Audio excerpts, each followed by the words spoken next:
Halo semuanya, bagaimana kabar kalian hari ini? Semoga dalam keadaan yang sehat ya. Video kali ini adalah alur cerita dari drama Korea yang berjudul Extraordinary Attorney Woo episode ke-9.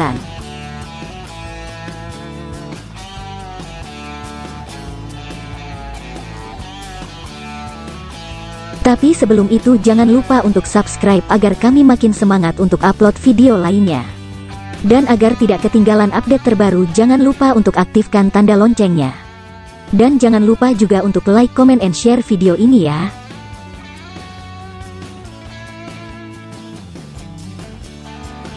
Sekarang kita lanjut ke videonya. Pengacara Jung meminta Yang Woo untuk datang ke pengadilan untuk mewawancari seorang terdakwa. Junho juga telah menunggu Yang Woo di pengadilan. Junho yang membawa berkas kasus menjelaskan kepada Yang Woo bahwa terdakwa merupakan seorang pria berumur 26 tahun yang dituduh melakukan penculikan terhadap anak-anak. 2 hari sebelum ditahan, pria tersebut membajak bus Akademi Mujin dengan membawa 12 anak SD ke bukit tersekat. Dan ternyata pria tersebut merupakan putra ketiga Direktur Akademi Mujin. Namun pria tersebut tidak melakukan hal jahat terhadap anak-anak yang ia bawa. Ia hanya mengajak anak-anak tersebut untuk bermain dan berekreasi selama 4 jam.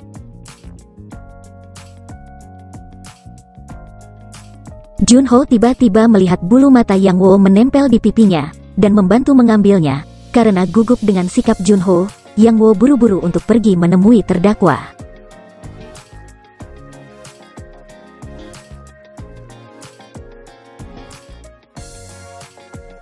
Yang Woo akhirnya bertemu dengan Bang Gu Pepong, pria yang dituduh telah menculik anak-anak. Namun Gu Pepong justru mengatakan bahwa ia tidak membutuhkan seorang pengacara. Walaupun begitu, Yang Woo tetap melanjutkan wawancaranya dengan menanyakan apakah nama Gu Pepong merupakan nama sebenarnya. Gu Pepong justru mengatakan bahwa namanya lebih bagus dari Yang Woo karena setiap kali anak-anak mendengar namanya, anak-anak akan tertawa.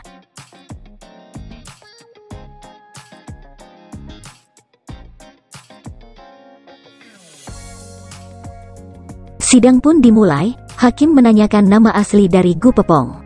Ternyata itu bukan nama asli pemberian orang tuanya, melainkan ia merubah sendiri namanya sejak 2 tahun yang lalu. Yang Woo pun meminta hakim untuk memberikan waktu ia dan Gu Pepong untuk berdiskusi sebelum melanjutkan sidang. Gu Pepong mengaku bahwa pekerjaannya adalah sebagai tentara penyelamat anak-anak. Yang Woo pun meminta agar Gu Pepong tidak lagi mengatakan hal tersebut karena hakim akan berpikir bahwa Gu Pepong seorang pengangguran. Namun saat hakim kembali menanyakan, Gu Pepong juga tetap mengatakan bahwa ia panglima tentara pembebasan anak-anak. Setelah persidangan, Ibu Gu Pepong menemui pengacara Jung Yang Woo dan pengacara Kwon. Yang Woo juga menceritakan apa yang terjadi saat sidang. Gu Pepong juga mengatakan bahwa tempat tinggal ia berada di hati anak-anak. Ibu Gu Pepong juga menjelaskan bahwa setelah kejadian, para siswa yang dibawa oleh Gu Pepong semuanya berhenti dari akademi. Dan berita dengan cepat tersebar sehingga banyak siswa lain yang juga ikut mengundurkan diri. Pengacara Jung meminta agar Ibu Gu Pepong kembali menemui orang tua para siswa dan meminta mereka menuliskan surat non-hukuman untuk Gu Pepong. Hal tersebut setidaknya bisa meringankan hukuman Gu Pepong. Ibu Gu Pepong sangat berharap anaknya tidak dipenjara. Ia sadar bahwa selama ini ia sibuk mengurusi akademi sehingga ia tidak mengetahui bahwa anaknya mengambil jalan yang salah. Malam hari, Yang Woo datang menemui Gerami. Yang Woo mengatakan bahwa ia telah menyatakan perasaannya kepada Junho, namun Junho tidak menjawab apapun. Yang Woo merasa Junho tidak menyukainya. Namun menurut Gerami itu belum pasti. Gerami dan bosnya justru meminta agar Yang Woo bersikap baik kepada Junho dan melihat bagaimana respon Junho.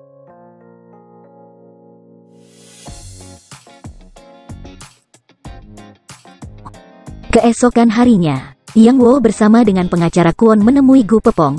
Namun wajah Gu Pepong terlihat memar. Gu Pepong justru menjawab bahwa itu adalah galaksi Bima Sakti. Saat pengacara Kwon menyebut anak-anak yang Gu Pepong bawa adalah anak-anak di bawah umur, Gu Pepong tidak terima. Begitu juga saat Yang Woo mengatakan bahwa anak-anak tersebut merupakan korban, Gu Pepong pun merasa keberatan. Ia meminta agar mereka menyebut anak-anak tersebut dengan sebutan anggota tentara pembebasan anak-anak. Yang Woo menolak dan meminta agar mereka menyebut dengan sebutan anak-anak. Yang Wo pun menanyakan apakah yang Gu Pepong lakukan bersama anak-anak tersebut saat berada di bukit.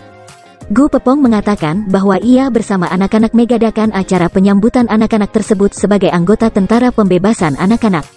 Dengan cara mengajak anak-anak tersebut untuk bermain dan bernyanyi sesuka mereka. Ternyata menurut pengacara Kwon, permainan yang Gu Pepong ajarkan kepada anak-anak bukanlah permainan yang hebat.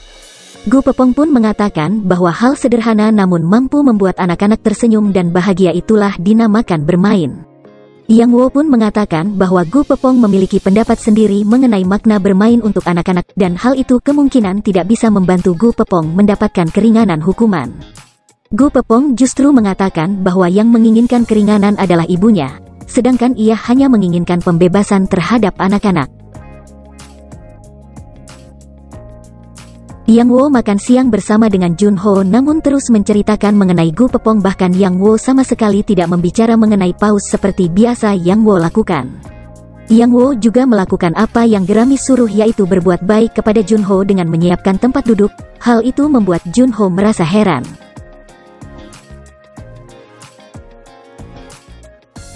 Persidangan pun dilakukan dengan meminta keterangan dari supir bus akademi yang ternyata tertidur setelah diberi minuman oleh Gu Pepong. Setelah sadar, sopir tersebut langsung menghubungi polisi. Sopir tersebut juga mengatakan bahwa ia pernah melihat Gu Pepong datang ke akademi dan ia berpikir bahwa Gu Pepong seperti ingin melihat jadwal bus akademi. Namun hal itu dibantah oleh pengacara Kwon. Selanjutnya sopir bus juga menjelaskan bahwa ia merasa bahwa Gu Pepong juga memberikan obat ke dalam minumannya, dan hal tersebut juga dibantah oleh Yang Wo karena belum adanya bukti. Namun tanpa diduga, Gu Pepong justru mengiyakan semua perkataan sopir bus dan ia tidak merasa keberatan dengan perkataan sopir bus.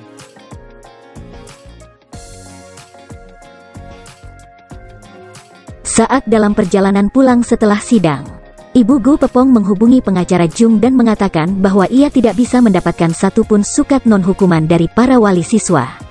Yang Wo pun meminta izin agar ia bisa bertemu dengan anak-anak yang dibawa oleh Gu Pepong. Karena menurut Yang Wo apa yang dilakukan Gu Pepong bisa saja menjengkelkan bagi para wali. Namun hal tersebut belum tentu berlaku bagi anak-anak yang dibawa oleh Gu Pepong. Dan bisa saja anak-anak tersebut membujuk orang tua mereka jika mereka mengetahui bahwa Gu Pepong ditahan. Pengacara Jung pun menyetujuinya, namun dengan cara Yang Wo harus berusaha mendekati secara alami tanpa memaksa, dan juga meminta Jun Ho untuk menemani Yang Wo.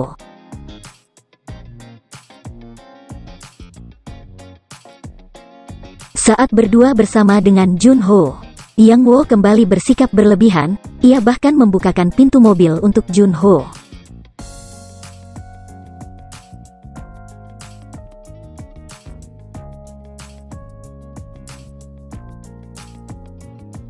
Akhirnya mereka menemukan salah seorang siswa yang sedang berada di sebuah restoran cepat saji, bernama Kim Min Ji.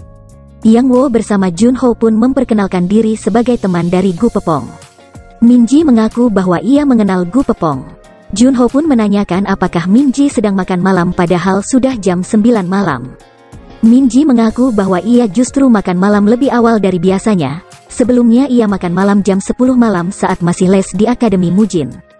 Karena semua kelas di Akademi Mujin adalah kelas terkunci, sehingga tidak ada yang diperbolehkan keluar masuk kelas sampai les selesai. Tidak ada jam istirahat, bahkan untuk ke toilet harus benar-benar terlihat meyakinkan agar bisa mendapatkan izin. Yang Wo pun berpikir hal tersebut seperti di penjara bukan di sebuah akademi. Jun Ho pun meminta waktu kepada Min Ji untuk menanyakan mengenai Gu Pepong. Namun Min Ji harus buru-buru ke kafe belajar karena ia belum menemukan akademi yang baru untuk les. Min Ji juga memperlihatkan biji geluk yang ia ambil saat sedang ke bukit bersama dengan Gu Pepong. Dan memberitahukan kepada Yang Wo dan Jun Ho bahwa di seberang jalan ada sebuah toserba yang sering dikunjungi oleh anak-anak lainnya. Jun Ho dan Yang Wo pun mendatangi toserba tersebut dan bertanya kepada penjaganya, yang mengatakan bahwa anak-anak tersebut datang jam 10 malam untuk membeli makan malam, namun anak-anak tersebut justru makan makanan instan.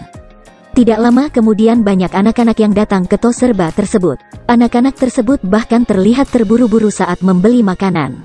Pegawai toserba mengatakan bahwa sebagian besar dari anak-anak yang datang mereka membeli minuman dengan kadar kafein yang tinggi.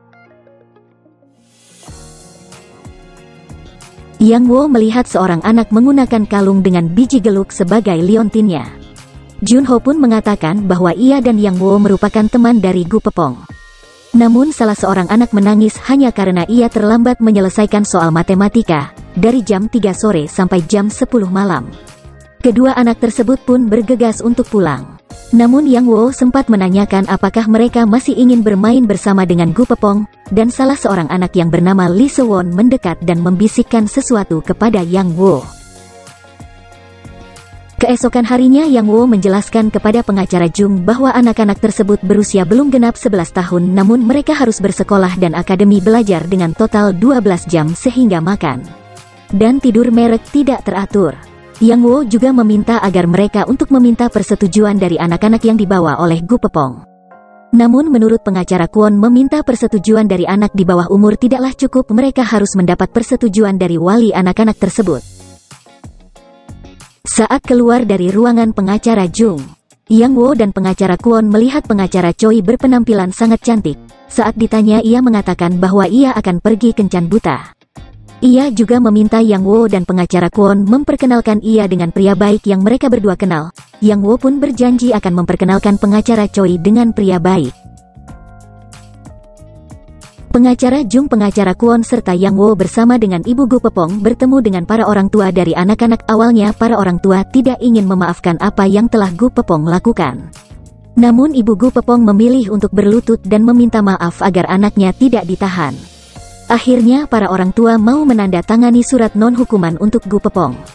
Sebelum pulang Yang Wo mengatakan kepada Ibu Gu Pepong bahwa perkataan Ibu Gu Pepong yang mengatakan bahwa Gu Pepong sakit mental dan memiliki kekurangan itu salah, karena menurutnya Gu Pepong sama sekali tidak seperti itu. Yang Wo juga meminta agar Ibu Gu Pepong lebih bisa membuka hatinya untuk mendengar apa yang Gu Pepong katakan. Anak-anak yang Gu Pepong bawa bahkan merasa senang dan ingin kembali bermain bersama dengan Gu Pepong. Saat persidangan kembali dilakukan, pengacara Kwon memberi pertanyaan kepada seorang dokter mengenai apa yang Gu Pepong alami. Dokter tersebut mengatakan bahwa Gu Pepong menderita gangguan delusi. Yang Wo pun meminta untuk diberi kesempatan untuk memberikan pertanyaan kepada saksi. Yang Wo juga menjelaskan apa yang dialami oleh anak-anak selama berada di Akademi Mujin. Dan berusaha menjelaskan bahwa Gu Pepong tidak menderita delusi dan mendukung pemikiran Gu Pepong mengenai pembebasan anak-anak. Hakim pun mengajukan pertanyaan kepada Gu Pepong apakah ia menyesal dengan apa yang telah ia lakukan. Gu Pepong justru mengatakan bahwa ia tidak menyesal. Begitu juga saat ditanya apakah ia akan melakukan hal yang sama, Gu Pepong juga mengatakan bahwa ia akan melakukannya kembali.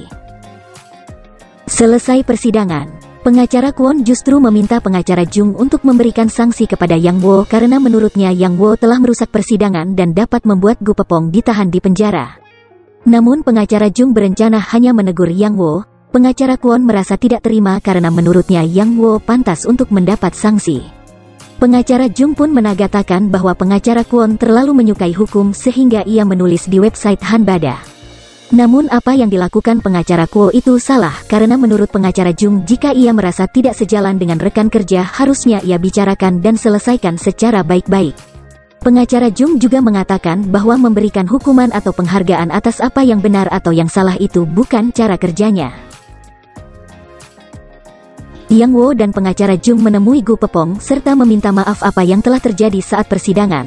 Namun Gu Pepong justru berterima kasih atas apa yang telah Yang Wo lakukan.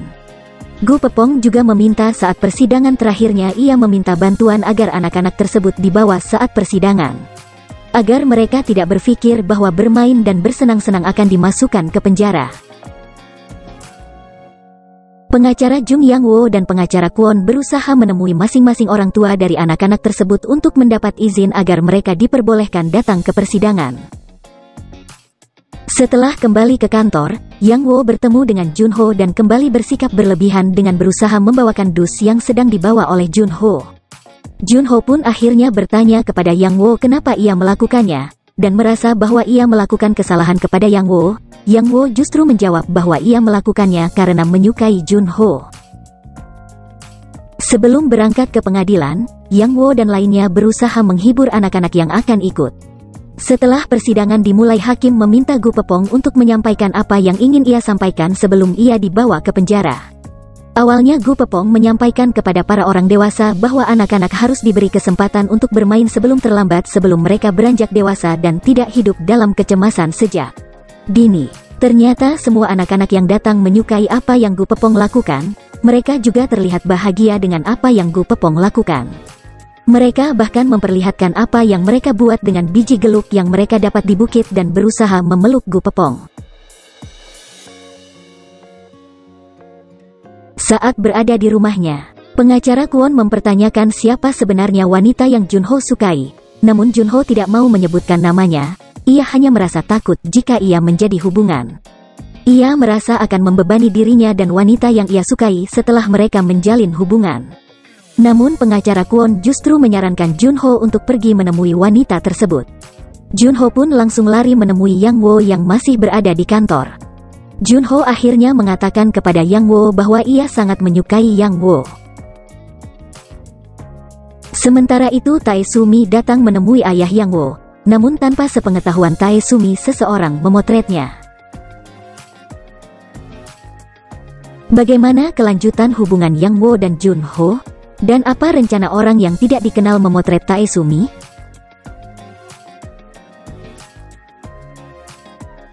Sekian video kali ini.